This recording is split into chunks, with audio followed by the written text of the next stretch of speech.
I understand why certain events or videos may give you a negative impression of Islam. But I think it is unfair to judge an entire religion and nearly 2 billion Muslims by the actions of extremists. Islam teaches Muslims to treat people with justice and kindness. The Quran specifically says that Muslims are not forbidden from being kind and just toward people of other beliefs who are peaceful toward them.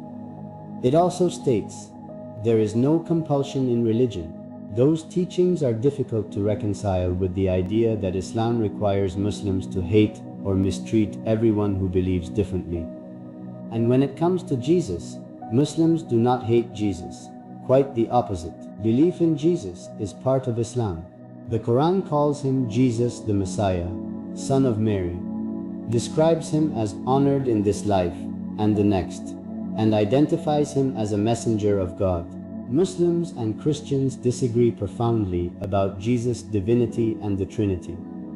But disagreement is not the same thing as hatred or disrespect.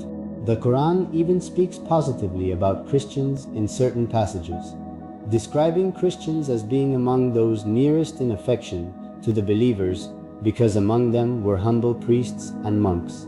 Sunni and Shia Muslims have theological and historical differences, just as Christianity has Catholics, Orthodox Christians, Protestants, and many other denominations. Those differences should not be used to define every individual believer. I also want to be clear about extremisms. Muslims themselves have suffered enormously from groups claiming to act in the name of Islam. Murder, terrorism, dishonesty, cruelty, and persecution should not become our definition of an entire faith, simply because the people committing those acts use religious language. We should judge religious teachings carefully and judge individuals by their own actions. Countries such as Iran also demonstrate that Muslims, Christians, Jews, and other religious communities can exist within the same society. Although Iran is not a perfect example of religious freedom, Christians and Jews are constitutionally recognized minorities there. But there are also serious restrictions and documented cases of religious persecution. Pretending those problems do not exist would weaken the argument rather than strengthen it. History is full of periods when Christians, Muslims, Jews, and people of other beliefs committed terrible acts, and also periods when they lived together, learned from one another, and protected one another. None of us should defend wrongdoing simply because someone from our religion committed it. The better path is to build ourselves into better people, to live with integrity, show compassion, respect one another's freedom of belief, and stand against hatred regardless of who is spreading it. Muslims love and honor Jesus. Christians and Muslims may understand who Jesus is differently, but Jesus is absolutely not an enemy of Islam.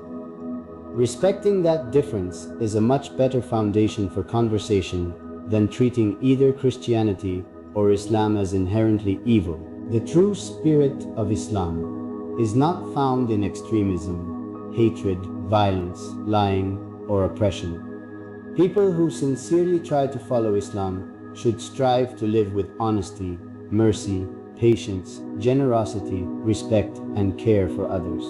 The actions shown by extremists should never be used to define millions of peaceful Muslims who reject those actions completely.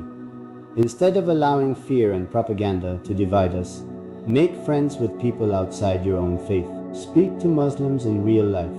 Learn how ordinary Muslim families actually live, work, worship, raise their children, help their neighbors, and contribute to their communities.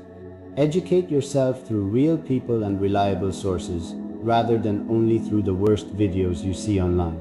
Christians, Muslims, Jews, and people of every belief do not have to agree on religion to live together peacefully.